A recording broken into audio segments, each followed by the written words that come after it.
Недавно Рауфа Рахимова на своем телеграм-канале опубликовала пост, где с гневом написала о том, что она возмущена появившимися в прохабировских телеграм-каналах постах, очерняющими первого президента Республики Башкортостан Муртазу Рахимова, ее дядю. Ну, я прекрасно понимаю ее гнев, все-таки действительно это ее дядя. Также мы все прекрасно понимаем, зачем Хабиров это делает.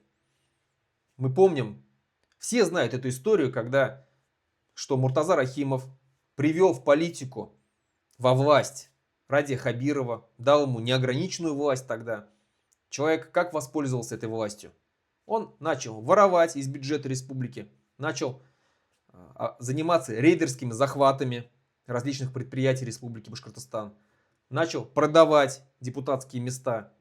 Когда Муртаза Рахимов об этом узнал, он его пнул еще из власти. Он тогда возглавлял администрацию президента Республики Башкортостан Ради Хабиров.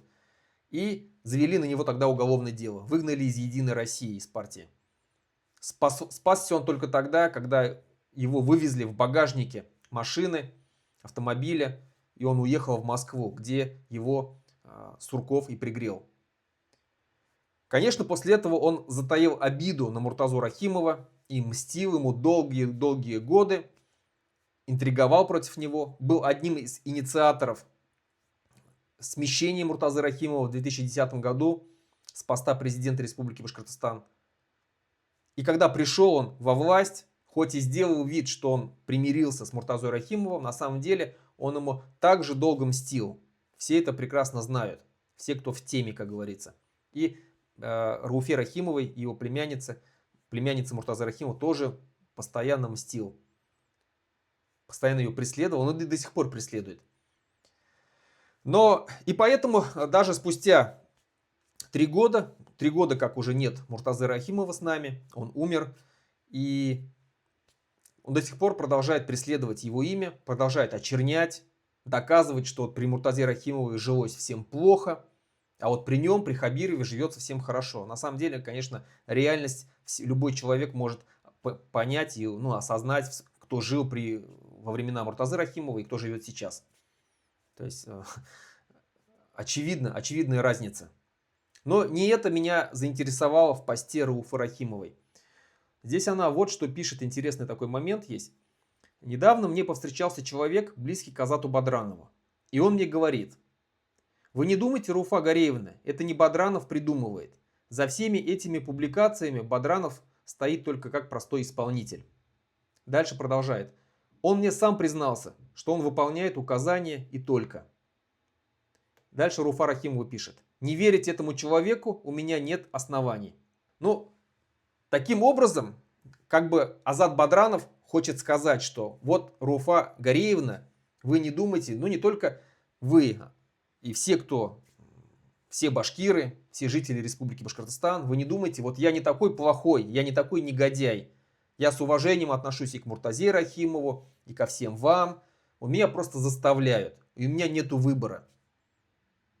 И он что, Азат Бадранов, думает, что вот такими способами, через кого-то, посылая кого-то к Рауфе Гореевне, и передавая, что вот на самом деле вот он не такой, он хороший на самом деле, добрый, просто его заставляет, и у него нету выбора. Он таким способом думает, что он себя можно спасти, обелить и получить прощение от народа, что ли? Ну, у меня большие сомнения. Потому что мы все прекрасно помним, чем занимался Азат Бадранов с момента прихода во власть в Республику Башкортостан вместе с Радием Хабировым. Это сейчас он уже не во власти, и его куда-то там пнули в университет на какую-то должность, отстранили отовсюду. Но мы помним, чем он занимался, когда пришел в Республику Башкортостан в 2018 году вместе с Хабировым. Как он давил организацию Башкорт, как он преследовал защитников Куштау, был одним из организаторов избиения защитников Куштау, был одним из организаторов всей этой операции по избиению защитников Куштау, уничтожению лагеря защитников Куштау. Принимал самое активное участие в этом. Мы прекрасно знаем, как он и его ручная организация САИЗ, Союз общественных инициатив Зауралья, как они запугивали общественников, пытались срывать сходы граждан, как они избивали людей. Избиение Ильдара Юмагулова мы все помним, это были как раз люди Бадранова из Соиза этого, из этой организации Соиз. Как они сожгли машину Руслану Нурдинову. Мы все это прекрасно помним. Как он преследовал Фаиля Алсынова лично, его семью преследовал, запугивал. Фаиля Алсынова он, Бадранов, лично ненавидит, испытывает к нему огромную ненависть и зависть за то, что Фаиля Алсынова любят, а его презирают. Мы прекрасно помним, как он был инициатором того, чтобы известного и уважаемого профессора, общественного деятеля, юриста, адвоката Гарифуллу Юпарова уволили с работы из института именно по приказу под давлением Азата Бадранова. Как уволили с работы известного башкирского аксакала, известного журналиста Валиахмета Бадреддинова, тоже именно по указу Бадранова. Все мы это прекрасно помним. Как он преследовал во время баймакских событий, как он давил на семьи задержанных, чтобы они поговорили со своими мужьями, которые находились уже тогда, были задержаны по баймакским событиям, чтобы они признались вину. Как Бадранов это организовывал. Поездки по семьям задержанных, поговорить с ними, напугать, если надо, что ваши мужья получат там огромные срока. А вот если они признают вину, тогда они все могут отделаться условным сроком. Вот так вот многих обманывали. Люди признавали свою вину, получали сроки. Никто не получил условное наказание. Никто, ни один. Хотя Бадранов обещал. Поэтому сколько вреда он сделал башкирскому народу, мы все прекрасно помним.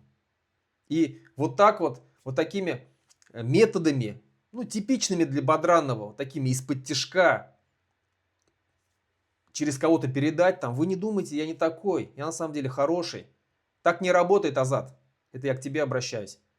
Ты должен своими действиями доказать, что ты исправился, что ты осознал, что ты больше не с режимом Хабирова, что ты на нормальной стороне, на светлой стороне, что ты с башкирским народом, что ты действительно переживаешь за судьбу Республики Башкортостан и всего башкирского народа.